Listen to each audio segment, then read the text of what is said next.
dari akademisi. Beliau merupakan narasumber tercantik kita pada hari ini, dan beliau juga merupakan dosen aktif dari Universitas Binawan Jakarta. Ada Ibu Hastin Trustisari, AKSMSI. Halo Ibu Hastin, apakah sudah bisa on kamera? Ya, Assalamualaikum Mbak Prita. Terima kasih. Ya, waalaikumsalam. Iya, ternyata ibunya cantik ini, Ibu dosen. Nah, lalu kita kita nantinya akan membahas terkait hasil pemaparan yang telah disampaikan oleh Bapak Heru dan Bapak Harso. Bagaimana sih pandangan Ibu Hastin dalam segi akademisi menanggapi pemaparan dari kedua narasumber tersebut. Sebelumnya salam kenal Bu Hastin. Tak kenal maka tak sayang. Nah, sebelum kita sayang-sayangan lebih lanjut, mungkin alangkah baiknya Ibu Hastin juga perlu memperkenalkan diri secara singkat, dilanjutkan untuk membahas hasil pemaparan dari kedua narasumber tadi. Itu selama 20 menit kepada Ibu Hastin, waktu kami persilahkan. Terima kasih Mbak Prita ya, MC sekaligus moderator ya, keren sekali. Baik, sebelum saya memperkenalkan diri, izinkan saya menyapa kepada Dr. Puji Pujiono MSW. Ini pamitan saya, Sugeng Enjang, Sugeng siang ya. Semoga Pak Puji masih ada di sana. Salam kenal Pak Harso Susilo yang kebetulan ada tamu tadi sebagai Kepala Dinas Provinsi Jawa Tengah. Dan juga rekan dan sahabat saya, Mas Heru Sunoto sebagai peneliti di sini, dan juga ada Mas Imam Wahyudi sebagai ketua panitia, dan tentunya Mbak Dewani Prita yang cantik luar biasa yang memandu peneliti, webinar ini. Assalamualaikum warahmatullahi wabarakatuh. Selamat siang semuanya. Senang sekali saya berada di sini. Tadi sudah sekilas diperkenalkan, nama saya Hastin Trustisari, saya asli Wong Blitar, jadi Jawa Timur. Pakai M ya Bu ya kalau Blitar. Jadi kita santai-santai saja lah, soalnya dari pagi tadi ya.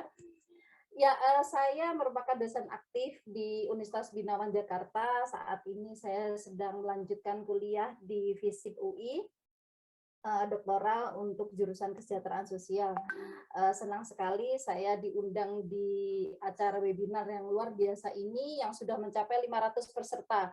Saya banyak di chat mahasiswa kami juga, aduh saya nggak bisa masuk Bu, kuotanya udah habis. Saya bilang siapa cepat yang dapat, ini luar biasa. Jadi tepuk tangan buat kita semua, luar biasa webinar kali ini. Bapak Ibu sekalian yang saya hormati dan juga narasumber yang saya hormati, izinkan saya membukanya dengan pantun. Tadi saya nggak mau kalah dengan Mbak Prita. Ya, beli rendang di ujung jalan, makan crispy dengan sekuteng. Saya senang gabung di acara webinar ini yang diselenggarakan oleh Baik Bapak Ibu, saya akan memulai bagaimana perspektif akademisi, namun saya tadi menyimak dari pagi sampai pemaparan dari Pak Harso tadi. Webinar ini sangat menarik karena didasari dari penelitian, berbasis penelitian. Ini tidak jarang sekali tentunya diadakan oleh webinar-webinar yang lain, bagaimana sih membedah hasil penelitian dari berbagai perspektif keilmuan. Tadi sudah dibuka dengan perspektif bagaimana sih sebagai pekerja sosial kita melihat, atau perspektif kemiskinan dilihat dari kacamata pekerja sosial. Ini menarik sebagai pembuka, dan kemudian Mas Heru menyajikan hasil penelitian yang luar biasa, dan ini sudah dipublish ya sebagai artikel ilmiah, dan juga ditutup oleh bagaimana perspektif dari pemerintahan. Nah, ini sepertinya gayung bersambut ya, karena kalau saya menyimak dari hasil penelitian ini adalah salah satunya rekomendasi kepada lembaga dan kementerian atau dinas tempat untuk menindaklanjuti hasil penelitian yang disajikan. Bapak Ibu, izinkan saya share screen, tidak banyak yang akan saya ini sudah ya. Terima kasih. Ya, boleh lanjut di slide berikutnya. Ya, bisa di slide berikutnya. Iya. Bapak, Ibu, dan rekan-rekan semuanya, sebelum saya mengkaji dalam perspektif bagaimana penelitian ini dilihat dari perspektif akademisi, saya jadi teringat bagaimana model graduasi atau model pemberdayaan dari beberapa negara. Setidaknya ini menjadi pembuka yang baik ya sebelum kita mengkaji dari perspektif di negara kita sendiri. Ada beberapa negara yang bisa dilihat gitu ya, untuk dipelajari di dalam bagaimana sih sebenarnya model pemberdayaan melalui PKH. Nah, PKH ini memang sudah dilakukan di beberapa negara dengan tentunya dengan diksi yang berbeda-beda. Marilah kita menuju kepada Brasil. Nah, di sini bisa dikenal dengan bahasa familia ya. Ya, mungkin bisa di slide kedua, mohon izin. Ya, baiklah, saya kita berjalan-jalan dulu ya. Bapak Ibu, kita ada Brasil, Chile, Meksiko, Nicaragua, Honduras, dan Ethiopia. Nah, kita bisa melihat bagaimana mereka menjalankan program yang serupa dengan PKH sebagai model pemberdayaan masyarakatnya. Karena secara karakteristik, secara historik dan geografis mungkin tidak terlalu jauh berbeda dengan Indonesia, namun perbedaannya pasti cukup jauh ya secara kultur, sosial, budaya dan sebagainya. Nah, di Brasil ini program ini jadi berbagai dukungan intensif pekerja sosial. Nah, ini yang menarik ini di Brasil, ini keterlibatan pekerja sosial dalam pemberdayaan masyarakat sangat kuat ya. Nah, ini terlihat dari intensif pekerja sosial dalam mengatasi berbagai risiko dan hambatan di lapangan. Dan juga berbagai pelatihan yang diadakan di dalam upaya-upaya pemberdayaan ini sangat terlihat di Brasil, sangat menjadi satu kekuatan gitu. Nah, ini yang kemudian bisa kita telusur dari Brasil. Nah, bagaimana dengan Chile? Chile ini program pemberdayaan masyarakatnya berlangsung selama kurang lebih 3 tahun dengan basic transfer tentunya ya, dengan subsidi dari program-program sosial yang lain. Nah, ini memang mengkolaborasi, mengintegrasikan dari berbagai program yang sudah dimandatkan oleh pemerintah, baik pemerintah pusat maupun di pemerintah daerah. Nah, ini juga berbasis need assessment dari Chile ini karena program dibuat secara sesuai dengan kebutuhan gitu ya. Jadi kalau di Indonesia berbasis dengan data, kalau mereka itu dengan kebutuhannya masing-masing dari kelompok penerima manfaat. Saya kira seperti itu. Nah, bagaimana dengan Nicaragua? Nah, di wilayah ini bantuan dibayarkan di rumah tangga selama 3 tahun, jadi hampir sama dengan Chile, dan juga mereka dapat menerima layanan selama 2 tahun dengan tambahan tadi kalau ada Mas Heru tadi menyatakan, oh ya setelah ada proses transisi ya, setelah graduasi. Nah, ada proses transisi. Nah, itu mungkin kalau di Chile dan Nicaragua mungkin dibatasi maksimal 3 tahun. Meksiko juga tidak kurang lebih seperti itu. Setelah 3 tahun peserta eligible dipertahankan sampai 1 tahun. Jadi masa transisinya 1 tahun sampai 6 tahun khususnya untuk di pedesaan. Nah, ini juga mereka dikenalkan dengan bagaimana bank transfer seperti program yang di Indonesia, tetapi yang berbeda adalah mereka bentuk dari home visit-nya yang sangat kuat gitu ya. Nah, Honduras juga seperti itu. Saya agak terganggu sebenarnya ada coretan ini. Di Honduras juga seperti itu. Jadi bagaimana strateginya sudah ditetapkan secara jelas dari awal dan kemudian diaplikasikan di sini. Yang menarik Bapak Ibu, saya ajak ke Ethiopia, jauh sekali ya. Nah, ini terdapat di 2 jenis graduasi. Nah, jadi keluar dengan kebutuhannya memang fix dan sudah ditetapkan, dan mereka juga menjamin kemungkinan untuk sustainable-nya lebih kuat gitu ya. Nah, juga ada beberapa kelompok-kelompok yang diberikan ruang atau transisi yang kemudian akan di-maintenance lagi, pendampingan lanjutan. Jadi ada dua hal yang menjadi pembeda. Nah,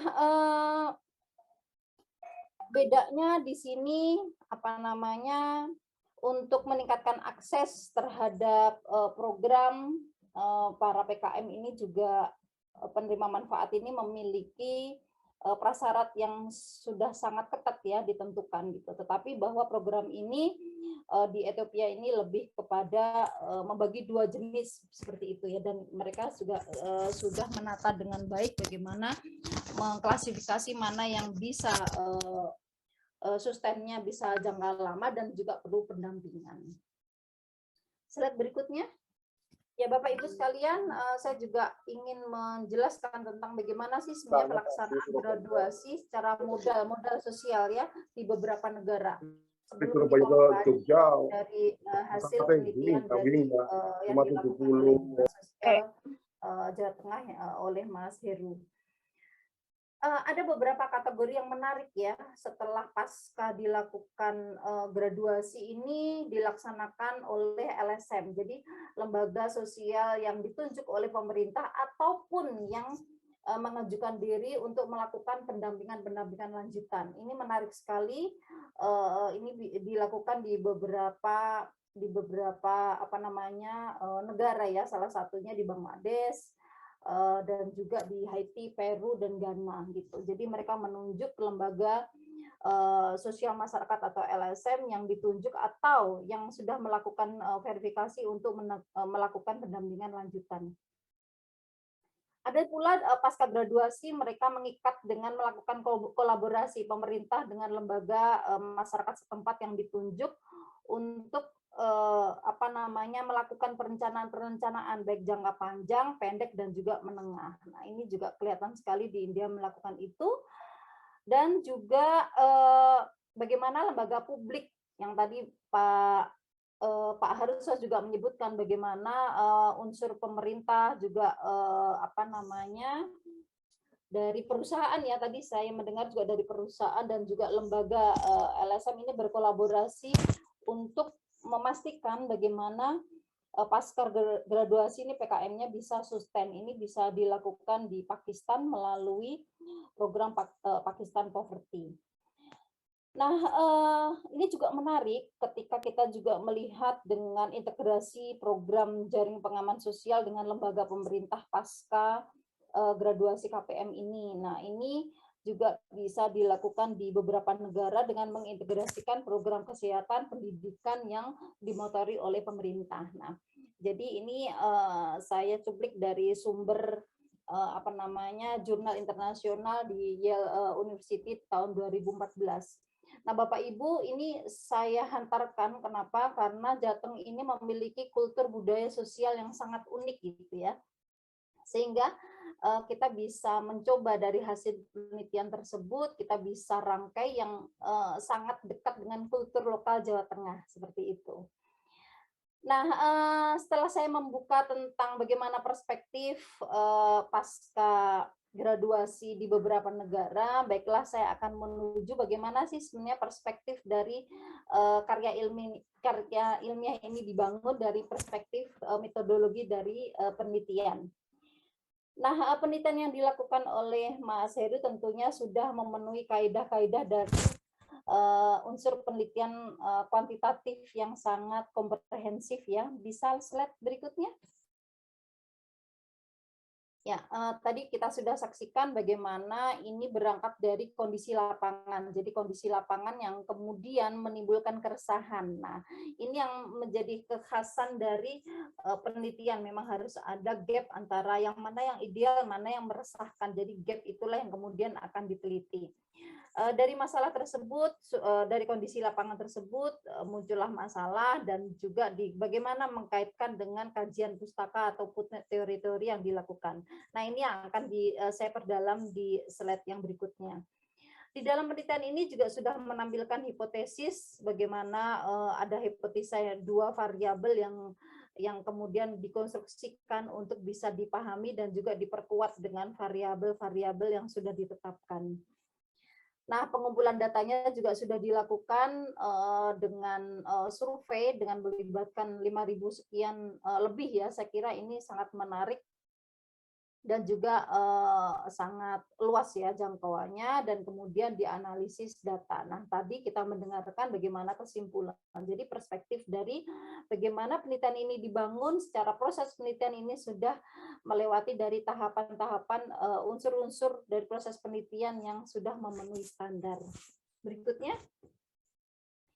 Nah, kemudian ini yang menjadi penting di dalam penelitian yang dilakukan oleh Mas Heru selaku peneliti di Dinas Sosial Jawa Tengah. Ini peran kajian pustaka dalam penelitian yang telah disebutkan. Tadi saya menyimak betul bagaimana kajian-kajian pustaka yang telah disitasi seperti itu ya. Nah, ada beberapa tantangan ketika penelitian ini dipublikasikan karena memang basis dari penelitian sebelumnya ini yang dirasakan masih perlu ditingkatkan lagi ya, nampaknya seperti itu karena banyak sekali mensitasi dari kebijakan buku dan mensitasi dari apa namanya jurnal-jurnal yang terdahulu. Nah, saya tadi mencoba beberapa waktu tadi ketika narasumber sebelumnya sudah menjelaskan, saya mencoba mengklik Google Scholar, Google Cendekia, banyak sekali sebenarnya penelitian-penelitian yang serupa yang dilakukan di Jawa Tengah dan sudah dipublikasikan. Nah, ini menjadi penting untuk bisa disitasi ya untuk sebagai pembanding bagaimana sih sebenarnya penelitian sebelumnya dan juga penelitian ini dikembangkan. Nah, peran dari kajian pustaka ini menurut saya sangat penting sebagai bagian dari proses penelitian yang akan menjadi dasar pengambilan kebijakan. Karena ini akan bisa mempertegas karakteristik lapangan ya, karakteristik Jawa Tengah itu seperti apa itu digambarkan dengan sangat jelas. Nah, di penelitian ini mungkin karena banyak wilayah kabupaten kota yang dilakukan survei sehingga karakteristik di lapangan sendiri ini menjadi kurang spesifik seperti itu ya. Khususnya dari kultur budaya tadi sudah disebutkan di pembuka karena ini akan sangat menarik. Kita boleh belajar dari beberapa negara yang lain atau daerah yang lain, tapi Jawa Tengah itu mempunyai keunikan dan kekhasan sendiri. Nah, apa salahnya nanti mungkin ke depan karakteristik lapangan, karakteristik Jawa Tengah ini yang mungkin yang kita bisa angkat ya. Yang kedua juga bagaimana sih kita menjelaskan fokus dan variabel penelitian. Ini sudah sangat clear tadi dijelaskan di penelitian ini. Nah, namun memang tadi sudah saya sebutkan bahwa berdasarkan referensi dari penelitian sebelumnya ini yang perlu ditambahkan. Kenapa? Karena ini menjadi penting untuk perspektif bagaimana kita mengembangkan atau melanjutkan dari penelitian yang sebelumnya. Pembatasan pertanyaan juga penting agar kita mendapatkan hasil yang sangat spesifik dan juga sesuai dengan harapan kita. Konsep operasional dan indikator tadi terlihat walaupun tidak sangat spesifik ya. Nah, bagaimana menghindari replikasi? Nah, replikasi ini jelas akan tidak dilakukan ketika kita bisa mensitasi atau mensitasi dari artikel yang lain. Nah, ini yang kemudian bisa menjadi tantangan dari penelitian ke depan. Menginterpretasikan hasil penelitian secara baik tadi secara lugas sudah dijelaskan dari bagaimana perspektif latar belakang ini dibangun sampai rekomendasinya. Ini sangat menarik ya penelitian ini gitu. Berikutnya, bisa slide berikutnya. Lanjut. Ya. Nah, Bapak Ibu sekalian, saya juga ingin memberikan gambaran awal gitu ya, gambaran yang mungkin gambaran dasar bagaimana sih sebenarnya penelitian kualitatif kegraduasi yang dilakukan berbasis penelitian yang dilakukan Mas Heru ini menjadi penting untuk dilakukan, penting untuk diteruskan dan juga dilanjutkan gitu ya. Nah, di dalam penelitian jelas unsur utama yang perlu kita gali adalah kebaharuan. Bagaimana kita memastikan bagaimana penelitian ini tidak pernah atau belum pernah dilakukan oleh lembaga atau peneliti yang lain sehingga kita akan menemukan kebaharuan gitu. Nah, ke depan mungkin saya bisa berharap mungkin bisa merujuk artikel-artikel terbaru dengan kualifikasi ataupun tema yang sama dengan 5 tahun terakhir ya. Itu karena sangat penting untuk bisa memperkaya dari hasil temuan kita. Yang kedua, mungkin dari metodologi penelitian. Metodologi penelitian tadi, karena ini berupa survei dan sangat banyak, ke depan mungkin bisa diarahkan kepada kabupaten kota yang punya cerita-cerita keberhasilan dan juga cerita-cerita kegagalan gitu ya. Kita bisa tarik itu, yang kemudian kita bisa lakukan mix method ya, jadi kualitatif dan kuantitatif. Jadi kita bisa survei secara general, nanti kita bisa mendapatkan responden, tetapi kita juga akan mendapatkan kedalaman dari informasi melalui kualitatif seperti itu. Kita bisa melakukan FGD atau wawancara. Sehingga apa yang kita hasilkan itu tidak hanya berupa data, berupa angka, tapi juga berupa paradigma, berupa nilai, kira-kira kultur yang tidak bisa terekam dalam penelitian-penelitian yang berbasis data kuantitatif. Nah, ini merupakan challenge ya, dan saya pikir SDM di Jawa Tengah ini luar biasa berdasarkan penelitian yang sudah dilakukan ini. Jadi ini bisa terpetakan ya, mana kabupaten kota yang mungkin bisa diperdalam di penelitian selanjutnya. Nah, yang menarik adalah tadi sudah saya sebutkan, kita boleh belajar dari negara manapun, wilayah manapun, tetapi Jawa Tengah perlu punya kekhasan sendiri dalam mereplikasi atau mengimplementasikan sebuah program. Tentunya kemiskinan dalam perspektif Jawa Tengah akan sedikit berbeda dengan perspektif di daerah yang lain ya. Nah, sehingga kearifan lokal, kultur budaya untuk bisa mengangkat dari kekhasan bagaimana karakteristik kemiskinan ini dibangun oleh masyarakat di Jawa Tengah, ini juga bisa merupakan penelitian lanjutan ya, berbasis kearifan lokal. Mengapa ini menjadi penting? Karena kearifan lokal ini bisa menjadikan dasar ya kita mengambil kebijakan atau melakukan program-program lanjutan yang berdasarkan kekhasan dari kearifan lokal dan kultur budaya sesuai dengan kekhasan masyarakat di Jawa Tengah. Ini sangat menarik. Dan yang terakhir mungkin tantangan penelitian ke depan, mungkin bisa dibantu slide berikutnya. Ya, tadi saya juga menyimak di beberapa chatting di room seperti itu, banyak juga yang menyebutkan gitu ya dengan nada bercandaannya karena pendampingnya tidak paham, pendampingnya juga tidak memahami tentang filosofi program gitu ya. Nah, tantangan penelitian ke depan ini menjadi jauh lebih akan bisa menggali bagaimana sih sebenarnya filosofi program PKH berdasarkan perspektif masyarakat dan juga pendamping PKH di Jawa Tengah. Ini sangat penting ya, menurut saya bisa digali lebih lanjut karena bisa jadi mendeliver program ini karena memang tuntutan dari tupoksi ya, tadi sudah disebutkan Mas Heru juga tupoksi, menggugurkan kewajiban kalau kita sambil bercanda ya, menggugurkan kewajiban. Tapi bahwa filosofinya seperti apa sih sebenarnya kita, apakah hanya menggugurkan kewajiban atau ada misi-misi yang memang harus kita pertahankan, kita perjuangkan sebagai pendamping dari PKH atau program-program yang lain yang serupa seperti itu. Nah, kemudian juga ada tantangan terkait dengan tujuan program. Nah, penelitian ini akan diarahkan kepada bentuk-bentuk rekomendasi program di jangka pendek atau jangka panjang seperti itu ya. Bagaimana perubahan perilaku, juga bagaimana memutus mata rantai kemiskinan versi Jawa Tengah. Nah, ini yang belum terlihat ya. Bagaimana kemudian ini bisa diperdalam untuk kemudian dilakukan penelitian lanjutan. Ini akan sangat menarik.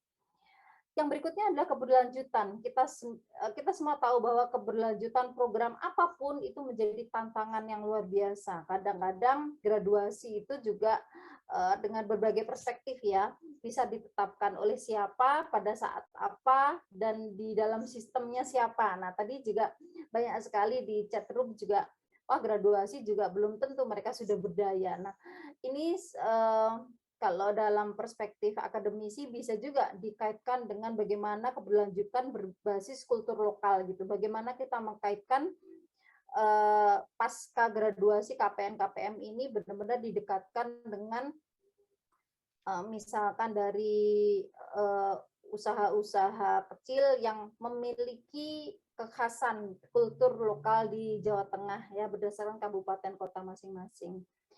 Kolaborasi dan sinergi dan evaluasi ini menjadi penting.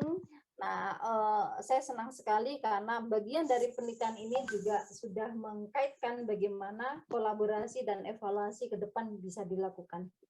Mungkin itu saja dari saya dan ini tentunya jauh dari kata sempurna. Semoga kita bisa berkolaborasi ke depan untuk bisa meningkatkan hasil-hasil temuan berdasarkan hasil riset untuk bisa direkomendasikan dan juga dilakukan ke depan. Itu saja mungkin dari saya. Assalamualaikum warahmatullahi wabarakatuh. Saya berikan waktunya lagi, kembalikan ke Mbak Prita. Silakan Mbak Prita. Ya, baik. Terima kasih Ibu Hastin yang sudah memberikan pembahasan terkait penelitian yang sudah dipaparkan oleh Bapak Heru. Nah, teman-teman semuanya perlu kita ketahui bahwa dalam menurut Ibu Hastin sendiri menindaklanjuti penelitian yang telah dilakukan oleh adanya kajian mendalam lagi. Nah, selain itu juga tadi juga ada unsur keberlanjutan program. Jadi kekhasan model seperti apa yang sudah mampu, saya ulangi lagi, bahwa selanjutnya juga perlu dilakukan penelitian, mix penelitian kuanti dan kuali dengan sasaran yaitu beberapa sasaran yang sudah berhasil melakukan program graduasi mandiri, tentunya dengan local wisdom yang dimiliki, dan beberapa sasaran yang saat ini masih kurang dalam melakukan graduasi mandiri, begitu. Dan tentunya ini juga menarik ya Bapak Ibu sekalian, itu menurut dari pakar akademisi gitu. Nah, sebenarnya masih ada beberapa unsur lagi kalau kita bicara tentang pentahelix, yaitu melalui badan usaha, terus dari masyarakat, tadi pemerintah sudah disampaikan langsung oleh Bapak Harso, kemudian dari namanya dunia usaha, akademisi sudah, terus masyarakat, dan mungkin media ya Pak Heru ya. Mungkin lain kali kita juga bisa menindaklanjuti atau melaksanakan webinar ini dengan melibatkan media. Jadi seperti apa sinergitas dalam penanggulangan